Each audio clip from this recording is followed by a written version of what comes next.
परिंदों को मंजिल मिलेगी यकीनन, ये फैले हुए उनके पर बोलते हैं।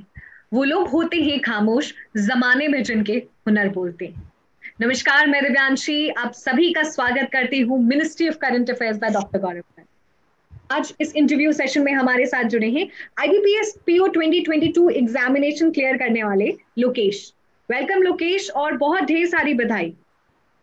Thank you ma'am, thank you so much. और मैम स्टडी आईक्यू का बहुत बहुत मतलब मेरी तरफ से थैंक्स कि उन्होंने मेरी इंटरव्यू प्रिपरेशन और specially interview preparation and GA mains preparation में बहुत ज़्यादा हेल्प कराई।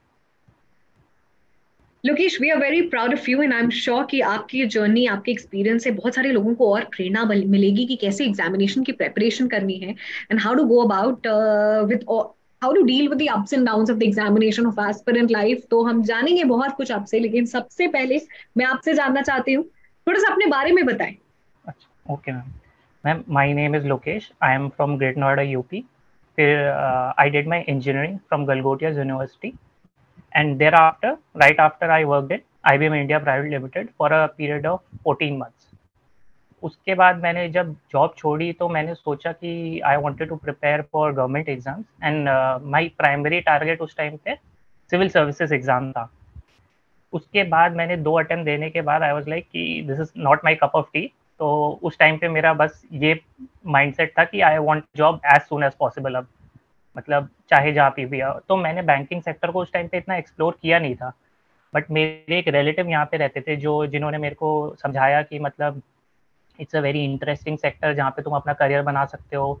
तो मैंने उसके बारे में थोड़ी छानबीन की कैसे होता है। तो मैंने प्राइमरीली इंश्योरेंस एग्ज़ाम, मैंने एलआईसी का एग्ज़ाम दिया था। फिर उसके बाद मुझे पता चला कि बैंकिंग का मतलब बहुत करियर स्कोप है, और फिर उसके बाद मैंने पूरा कंप्लीटली बैंकिंग पे ही स्विच कर लिया था अपना। लास्ट ईयर मैंने एक्चुअली सारे बैंकिंग एग्ज़ाम्स के मेंस दिए थे। तो उसमें मेरी एक प्राइमरीली एक फॉल्ट थी वहाँ पे, जो कि मैं चाहता हूँ कि काफ़ी एस्पिरेंट्स जो है maybe I don't know सबके साथ होता है नहीं होता है, मेरे को काफ़ी एंग्जाइटी होती थी एग्ज़ाम से पहले। तो कई बार ऐसा टाइम होता था कि मैं मतलब स्लीपलेस नाइट्स के बाद एग्ज़ाम्स देने जाता था। तो उस टाइम पे मेरा इतना कंसंट्रेशन नहीं बन पाता था कि मैं इतने अच्छे से परफॉर्म करूँ। तो इस बार मैंने ये चीज़ इंश्योर की थी कि बिफोर गोइंग टू एग्ज़ाम्स मैंने कम से कम 1 हफ्ता अपना मेंटल स्टेट एकदम नॉर्मल रखा। मैंने एग्ज़ाम को इतना हाइप नहीं किया कि वो मेंटल मेरे मेरे लिए एक मेंटल प्रेशर बन जाए एग्ज़ाम अटेंड करते वक़्त। तो मैंने इस बार बहुत कामली अच्छे से without anxiety, though I was even sick the day of the mains exam I know, but मेरा एक मेंटल स्टेट क्लैरिटी उस टाइम पे जो ऐसी अचीव हो गई थी कि मैं बहुत अच्छे से कर पाया मेंस का एग्ज़ाम। और प्लस सौरभ सर का तो सारा कंट्रीब्यूशन है ही इंटरव्यू में। Lokesh, I think you've spoken an aspirant's heart out. Yes ma'am, Uh, uh, exactly. the way aspirants should deal with the anxiety, and आपने भी अभी mention किया. What are the things, मतलब how to calm yourself in a situation, and it's a very crucial thing that if अगर हमें इस पे पकड़ आ जाती है तो आई थिंक बहुत सारी चीजें हम we can put it in place, put it in perspective. तो मैम ऐसा होता है, कई बच्चे बोलते हैं कि आप एक ही एग्ज़ाम पे पर लगे रहिए। मेरे लिए पर्टिकुलरली ऐसा काम करता है कि 2 एग्ज़ाम्स पे मैं ऐसे फ़ोकस बना के रखूँ ताकि मैं एक हाइपर फ़ोकस ना हो जाऊँ किसी एग्ज़ाम पे। तो इसलिए मेरा थोड़ा एंग्ज़ायटी इन चेक रहती है यहाँ पे।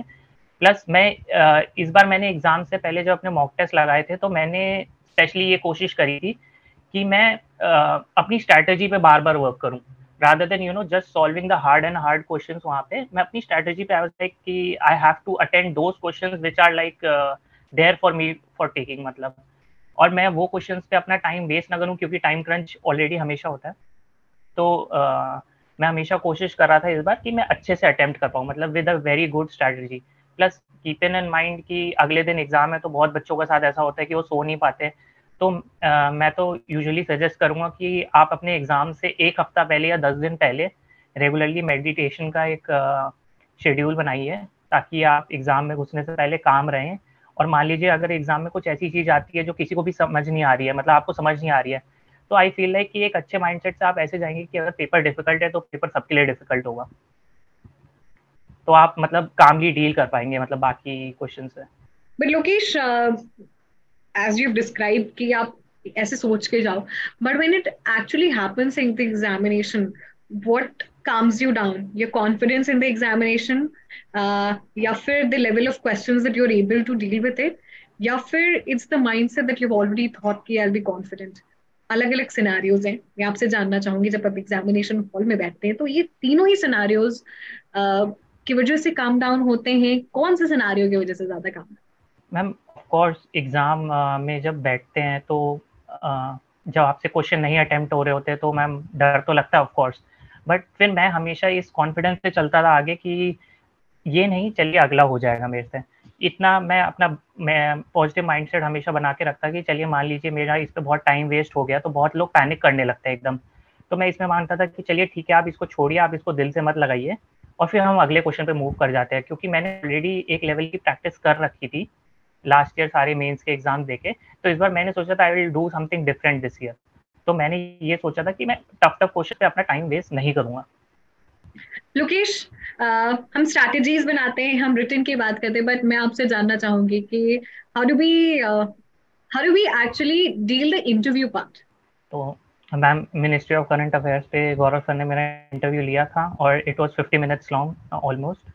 तो उस टाइम पे जो जो मेरे पे क्वेश्चंस पूछे गए थे, तो मैं वहाँ से काफ़ी अच्छे से प्रिपेयर हो गया था इन अ वे कि मैक्स टू मैक्स कितना कर लेंगे, क्योंकि एक्चुअल इंटरव्यू इतना स्ट्रेसफुल नहीं होता है जितना मतलब किया है। तो मेरा वो एक मैक्स टू मैक्स सिचुएशन वहाँ पे हो गई थी, तो मैं कंफर्टेबल हो गया था। तो मैंने उसके अराउंड सर के इंटरव्यू के अराउंड ही प्रिपरेशन करी अपनी।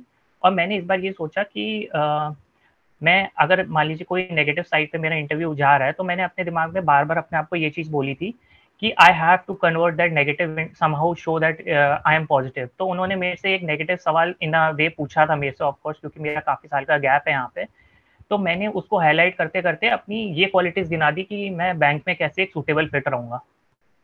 और मैंने मतलब कोशिश किया, तो they are really happy with that.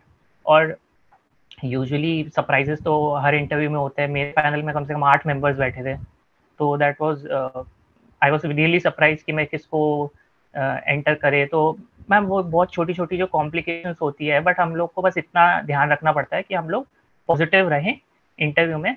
They are there to select us only. हम लोग को बस उनको एक नज़ देना है कि हम किस तरीके से उनको एक और रीज़न दे सकते हैं कि हमें वो सेलेक्ट कर लें। एक्चुअल इंटरव्यू में ऐसे कुछ क्वेश्चंस पूछे गए जो आपको लगा कि now the interview has turned on your side?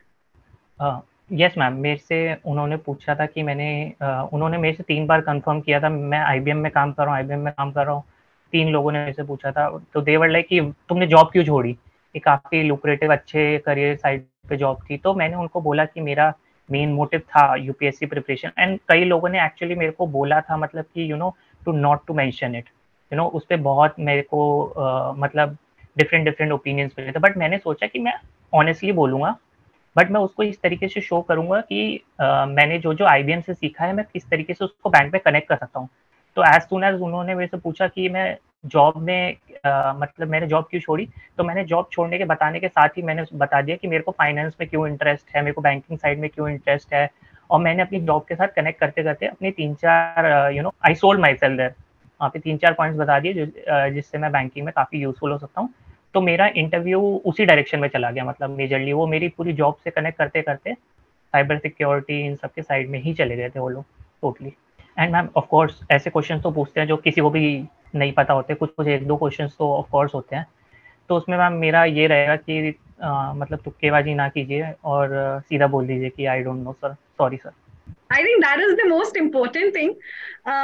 ये हम बात करते हैं कि अगर आपको नहीं आए तो आप प्लीज कामली कहें नहीं आता है, लेकिन कई बार क्या होता है ना कि पीपल थिंक कि let's give it an attempt, सोच के जाते हैं कि will be honest and will only give to the answer that they don't know, but it creates kind of pressure among themselves कि how do I not no.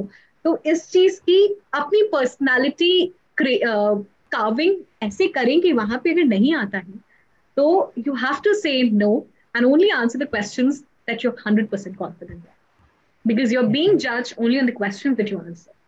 Lokesh, yes कई बार आपने बताया, but study IQ का कितना अहम role रहा है written interview में? तो आपने बताया ही। सारा मैम इंटरव्यू में तो सारा स्टडी आईक्यू का ही रोल है, क्योंकि मैंने उस टाइम पे वो चीज़ें की थी जो आप मेरे को अभी बोल रही हैं कि कई क्वेश्चन थे जो मेरे को मैं अपने ईगो पे ले बैठा था समवेयर कि ये मेरे को कैसे नहीं आता है, और फिर मैंने उसका प्रेशर में गलत आंसर दे दिया। 2 क्वेश्चंस मुझे उस टाइम आते थे, बट उससे मेरी इस तरीके की प्रैक्टिस हो गई थी कि मैंने अपने आप को इस बार ये बोला कि अगर थोड़ा-सा आता है, I take some time, try to remember it.